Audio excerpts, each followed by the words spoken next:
Yamunatiravanachari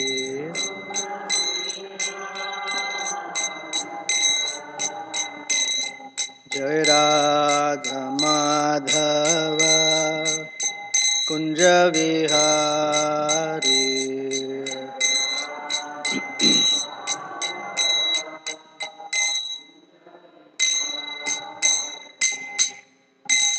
Jai Om Vishnupad Paramahamsa Parivrajakaacharya Ashtottara Shatashri Srimad His Divine Grace A.C. Bhaktivedanta Swami Srila Prabhupada Ki Jai Anant Koti Vaishnav Vrinda Ki Jai Granthara Srimad Bhagvatam Ki Jai. All glories to the assembled devotees, all glories to Sri Sri Guru and Gauranga. Narayanam Namaskritya Naram Chaiva Narottamam Devim Saraswatim Vyasam Tato Jayamudirayet Nashtaprayeshu Bhadreshu Nityam Bhagavata Sevaya Bhagavati Uttama Shloke Bhaktir Bhavati Naishtiki Om Namo Bhagavate Vasudevaya Om Namo Bhagavate Vasudevaya Om Namo Bhagavate Vasudevaya Granthara Srimad Bhagavatam, Canto 6, Chapter 12, Text 26. So before we get to 26, there are a few verses that don't have purport. I'll read them so there is a sense of continuity. Text 23. Shri Shuka Uvacha iti bruvanav anyonyam dharma jignasaya nripa yuyudhate mahaviryav indravrittau yudham pati. Sri Shukadev Goswami said, Vritrasura and King Indra spoke about devotional service even on the battlefield. And then, as a matter of duty, they again began fighting. My dear king, both of them were great fighters and were equally powerful. Text 24. Avidya parigham vritaha Krishna shayamaravindamaha arindamaha Indraya praninodghoram Vamahaste namarisha. O Maharaj Parikshit, Vritrasura, who was completely able to subdue his enemy, took his iron club, whirled it around, aimed it at Indra, and threw it at him with his left hand. Why with his left hand? Because his right hand is cut off. Text 25. Satu vritrasya parigham karam cha karabhopamam Chicheda Yugapad Devo Vajrena Shataparvana. With his thunderbolt named Shataparvan, Indra immediately cut to pieces Vritrasura's club and his remaining hand. Text 26. Dorbhyam utkritya mulabhyam Babhau raktashravo shuraha Chinnapaksho yatha gotra Khadbrashto vajrina hata Dorbhyam utkritta mulabhyam Bhavau raktasravo suraha Chinnapaksho yatha gotra Khadbrashto vajrina hataha.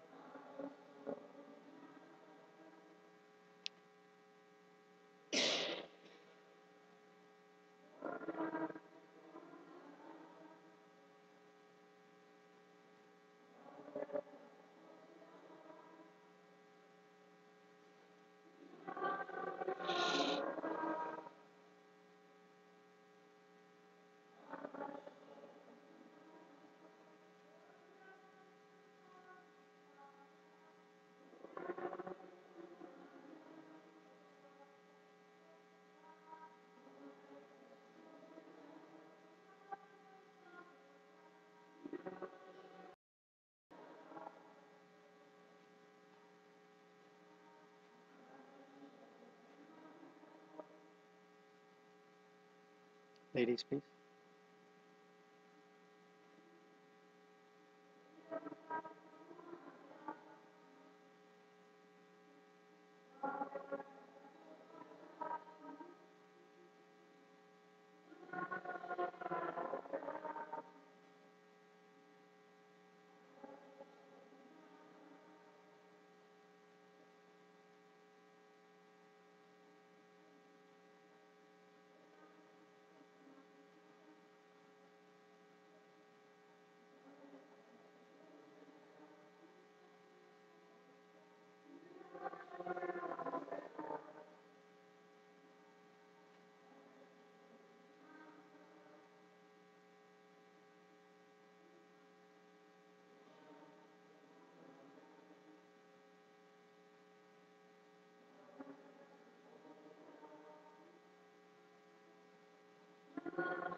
Dorbhyam, from the two arms.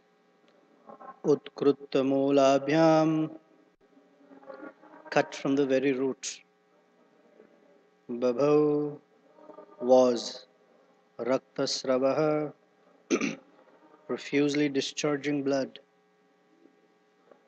Asuraha, Vritrasura, Chinnapaksha, whose wings are cut. Yatha, just as. Gotraha, a mountain, cut from the sky. Bhrashtaha, falling. Vajrina, by Indra, the carrier of the thunderbolt. Hataha, struck. Translation and purport by Srila Prabhupada Ki Jai. Vritrasura, bleeding profusely, his two arms cut off at their roots, looked very beautiful, just like a flying mountain whose wings have been cut to pieces by Indra. Purport.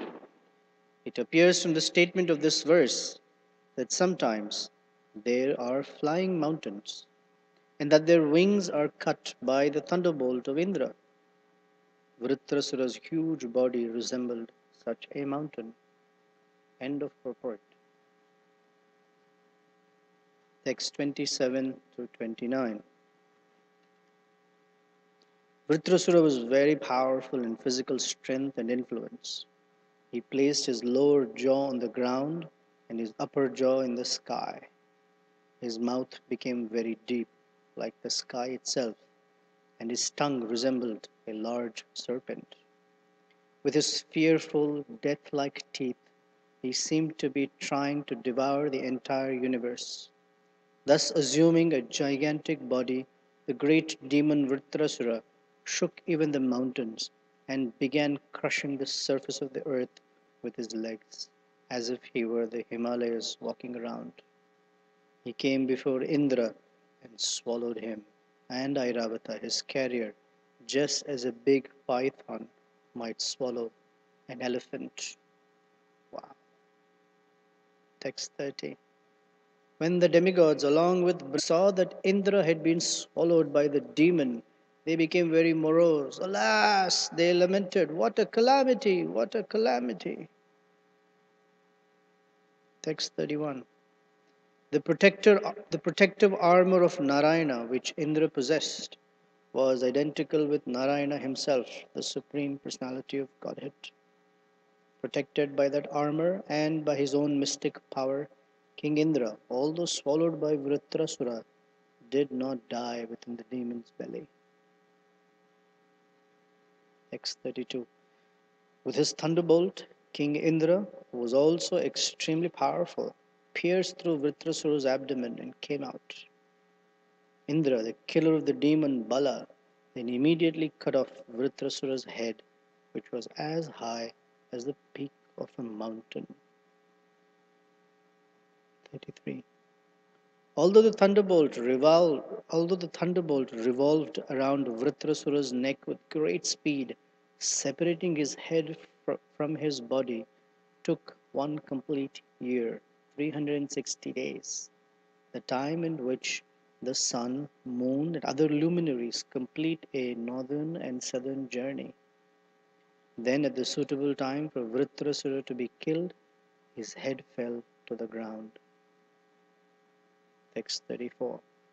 When Vritrasura was killed, the Gandharvas, the Siddhas in the heavenly planets, beat kettle drums in jubilation.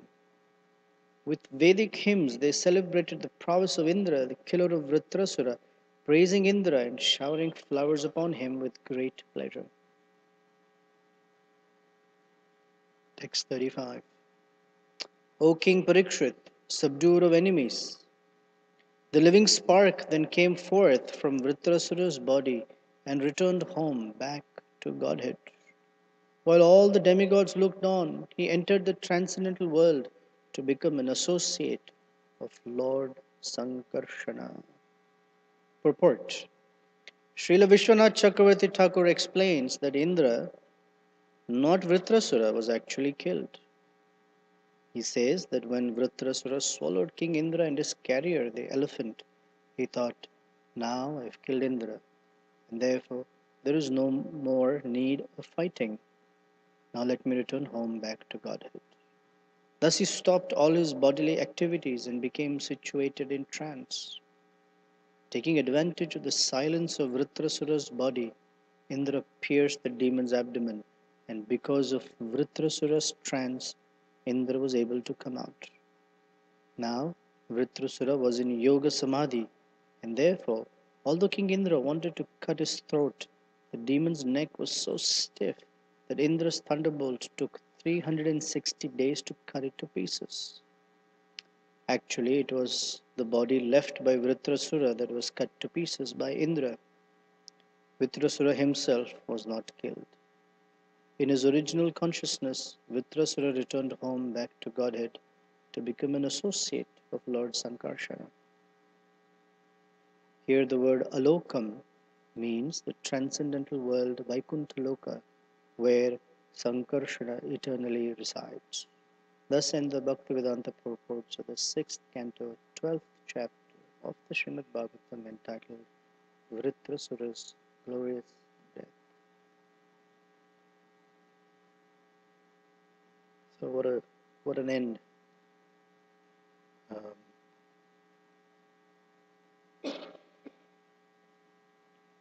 In some yoga, many thousands of years ago, it is described that mountains had wings and they could fly from one place to another place. If mountains had wings, right, they could fly, and they did fly. And because they had the ability to fly, it is described that these mountains, they became very arrogant because they had with them massive power. And we know that power that is not checked has a problem, that it corrupts a person. And we've been discussing about pride. So pride, one of the consequences of pride is violence, cruelty. So these mountains apparently were crushing people one after the other because they could just fly at will, and wherever they landed, they would crush people. So Indra, whose service is to keep a check and balance of how things are in the universe, he cut off their wings. So from that time, apparently, the mountains have been stationary. Okay, so that's the dose of far out for this morning. Next one. So the fight between Indra and Vritrasura. We hear that Vritrasura's 2 arms were cut off. It was like a big mountain. Even then, he didn't give up fighting. He put his lower jaw on the ground, his upper jaw up in the sky, swallowed Indra, Airavata, and everyone. Just as a python might swallow an elephant. We don't see a python swallowing an elephant. It's very rare. We see a python swallowing a small deer, if you will, but it can. What it does is it coils itself around the animal, so the animal is immobile, just cannot move, and slowly expands its mouth, takes on one part of the body, expands its mouth in such a way that it can swallow the whole animal in one go. There's no chewing and all that. Snakes can't chew, they only swallow. So we've never seen a python except in movies, anaconda or something. They take away elephants. But apparently there are these kinds of pythons. Anyway, Vitrasura swallowed Indra. And Indra cut off his abdomen, came out with his Shataparvan, uh, thunderbolt, and killed Vritrasura. Now, interestingly, we hear from uh, Srila Vishwanath Chakravarti Thakur that it's the other way around. That actually Vritrasura killed Indra because he swallowed him. And then he thought, oh, I've accomplished what I'm supposed to accomplish. And so I have no more reason to stay in this body. Let me give up this body. And so he went into this yogic trance by which he can give up his body. In fact, he had left his body and gone back to Vaikuntha, to Lord Sankarshan.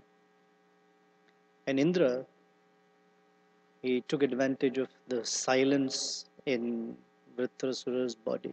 The silence means when the soul leaves the body, everything comes to a standstill. Nothing moves, nothing happens. All physical, physiological, chemical reactions and whatever that needs to happen in the body come to a complete standstill. So Vitrasura's body became like that. Nothing was happening. It was like Indra was in a dark tunnel or something. And so Indra cut off his abdomen, came out, and then tried to cut Vritrasura's head to kill him. It's described that his body was so stiff and so strong that it took Indra a whole year to cut off Vritrasura's head. Usually, we see animals on the chopping block, and it's done. So these kinds of that's a nice story, but there is something that we can appreciate. We can appreciate that those things that are beyond the obvious, sometimes even the obvious are something that we don't understand or we don't have a proper reading of. And it is those things plus the things beyond the obvious that we need the help of the Mahajanas, the great persons. Because it's described dharmasya tattvam nihitam guhayam. That the esoteric, I shouldn't say esoteric, the actual truths of the principles of dharma are hidden in the heart of a pure devotee. And by their behaviors and by their moving around in the world, one comes to know what those religious principles really are. Because just by reading in a book, one cannot understand religious principles. Why? Because they're very difficult to understand. They're also difficult to apply. We don't know in what circumstance which religious principle to apply properly. We may think, oh, this religious principle is appropriate, but when maybe that one is more appropriate, and we wouldn't know. So, for example, in this case, one religious principle is non-violence. After Vritrasura gave wonderful speech, what did he do? He fought with Indra. And after Indra appreciated, wow, what a Mahabhagavata you are, what did he do? Picked up his thunderbolt and fought with him. So one might say, what's going on? Why not just both agree, Prabhu? Non-violence is better. You go your way, I go my way. Let's not fight. Because Krishna says, ahimsa, arjavam, these are good qualities to have. These are qualities of knowledge. One who is in knowledge is non-violent. But they know that the higher principle, dharmasya tattvam, nihitam guhayam, it's in their heart. And by their behavior, they're showing. And it is difficult to understand these activities. In Chaitanya Charitamrita, it is described that the activities of a pure devotee uh, is not easy to understand. Vaishnavera Kriya Mudra na bhujiva, one cannot understand. And they have to be explained. So in this case, thanks to Srila Vishwanath Chakravarti Thakur, he's giving us the inside information. The inside information is that Vritrasura was in trance. He had left his body. So it was not that Vritrasura was killed by Indra. Vritrasura left his body out of his own will. And we understand that the soul is never killed by any weapon. Here this Indra had his thunderbolt and he killed Vritrasura, but actually the soul is never killed. Nainam chindanti shastrani, nainam dahati pavakaha. Chindanti shastrani means it cannot be cut by any weapon. So all that is cut is Vritrasura's body. Nothing happened to his soul. In fact, in the presence of everyone, that soul entered alokam. Here described alokam means that supreme abode filled with the Brahman effulgence. And Vishwanath Chakravarti Thakur tells us specifically that he entered Lord Sankarsana's abode because that was the form and personality that he was very much attached to. So he went back to Lord Sankarsana. So the soul, when it moves from one body to another, it is described that it moves with the ease of changing one pair of clothes to another pair of clothes. And those who do not know this, they lament. Or those who know this, they have no reason for lamenting. So there's a story. An older brother tells a younger brother the story that there is a well, freshwater well, and some people had planted trees around that well. Generally, in older Vedic India, wherever there was a well, people would plant trees because that well would serve the needs of travelers, those who would travel from one place to another, especially saintly persons that would walk and go. And these places would be where they would quench their thirst.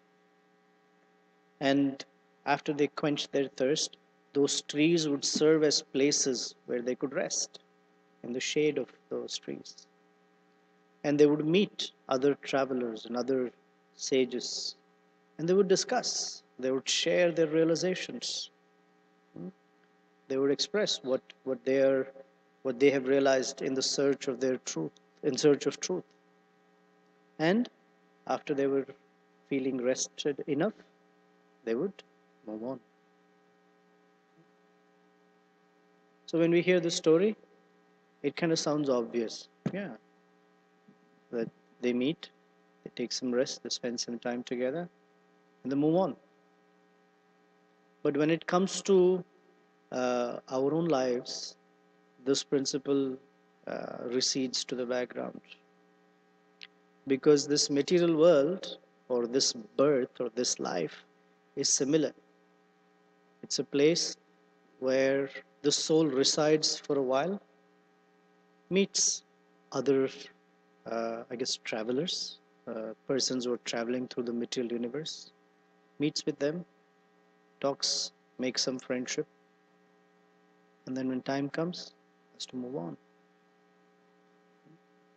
But what happens is, because of conditioning by the modes of nature, one has this sense of possessiveness to that circumstance, to that set of people, and starts thinking, they're mine.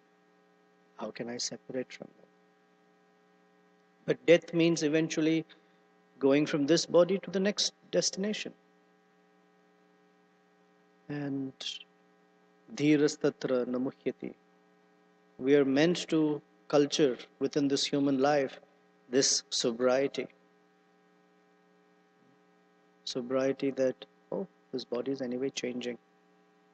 This body will come to an end. One shouldn't be surprised.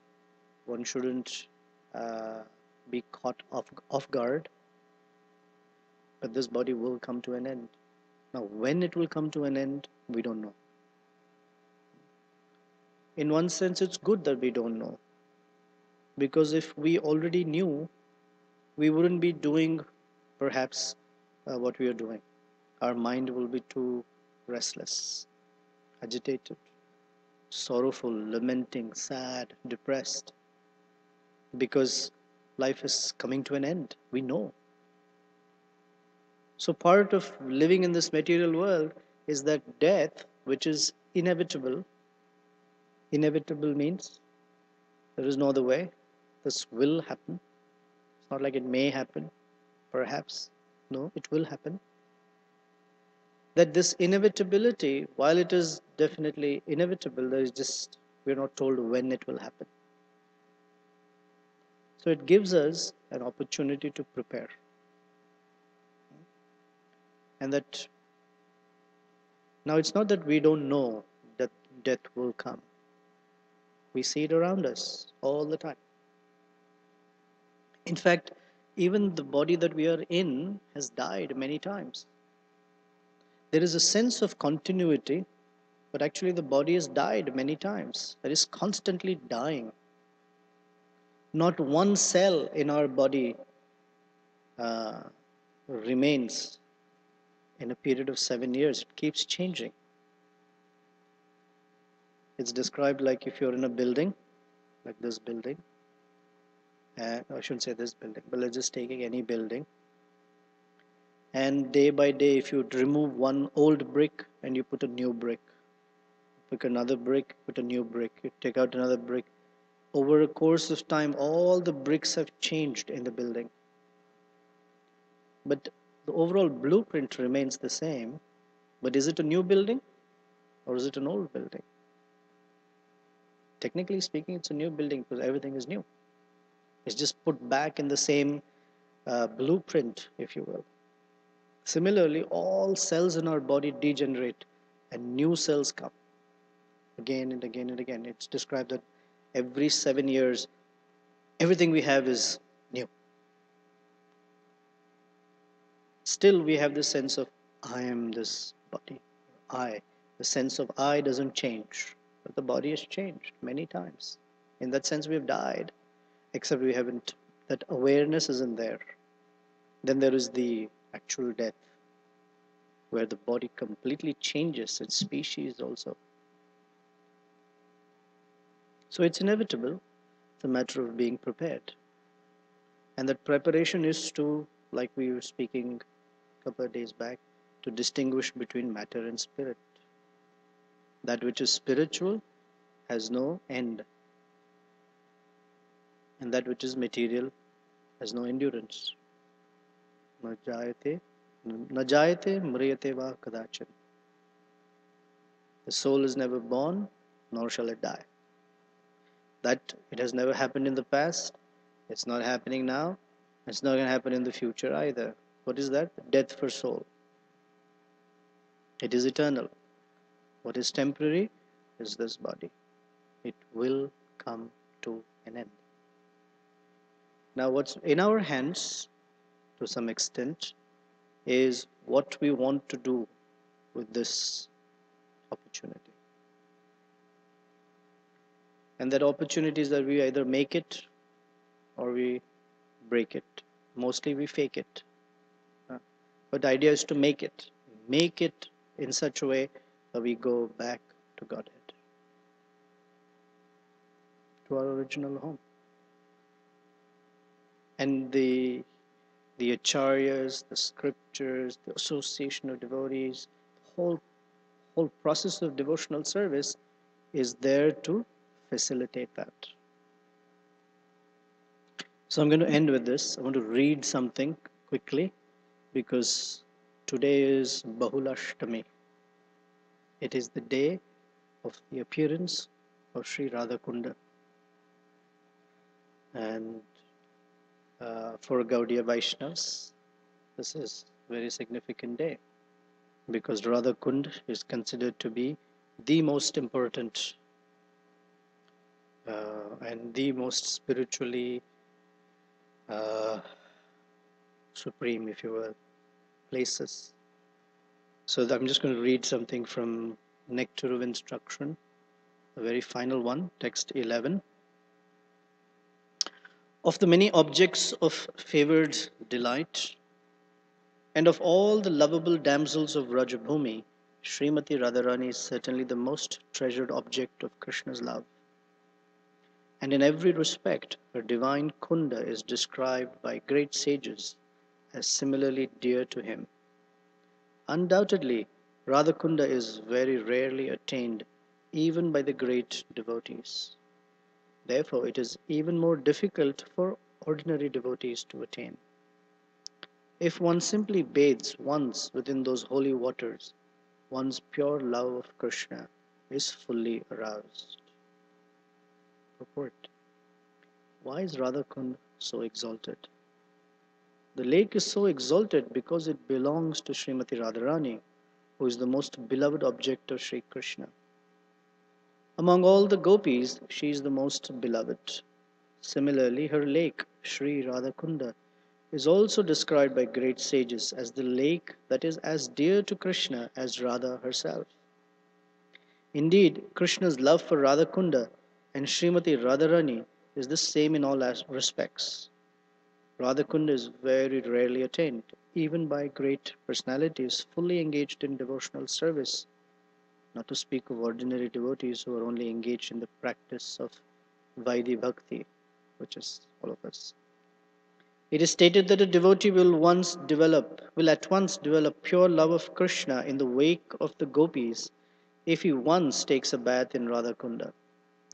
Srila Rupa Goswami recommends that even if one cannot live permanently on the banks of Radhakunda, he should at least take a bath in the lake as many times as possible. This is the most important item in the execution of devotional service. Srila Bhaktivinoda Thakur writes in this connection that Sri Radhakunda is the most select place for those interested in advancing their devotional service in the wake of lady friends, sakhis, and confidential serving maids, manjaris of Srimati Radharani.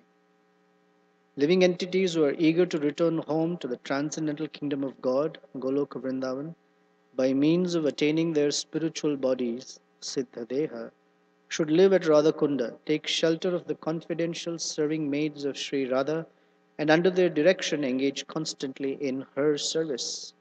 This is the most exalted method for those engaged in devotional service under the protection of Sri Chaitanya Mahaprabhu. In this connection, Srila Bhakti Siddhanta Saraswati Thakur writes that even great sages and great devotees like Narada and Sanaka do not get an opportunity to come to Radhakund to take their baths.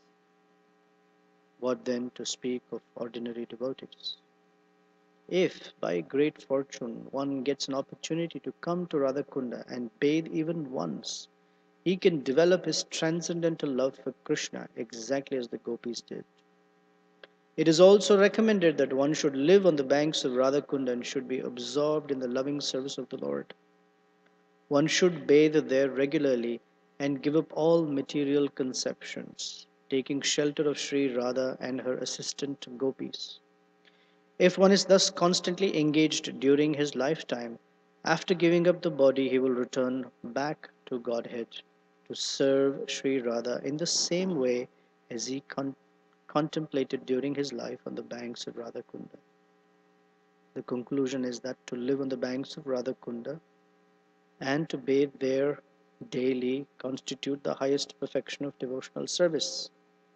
It is a difficult position to attain, even for great sages and devotees like Narada. Thus, there is no limit to the glory of Sri Radhakunda. By serving Radhakunda, one can get an opportunity to become an assistant of Srimati Radharani under the eternal guidance of the gopis.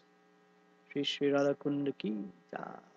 Bahulashtami is the day in the middle of night, dead of night, like midnight.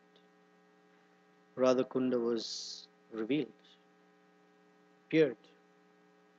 So I'll really condense the story because I have a conference call, right, in about 8 minutes. When Krishna killed Arishtasura, who had come in the guise of a bull, and then when Krishna went to Srimati Radharani saying, let's get together, she said, oh, don't come close to me, stand far away. You are contaminated. She said, why?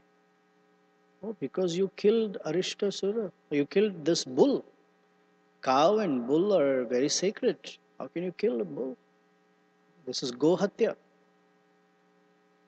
Krishna said, that's not a bull, that's a demon, Arishtasura. He said, no, you killed a bull. You're very contaminated.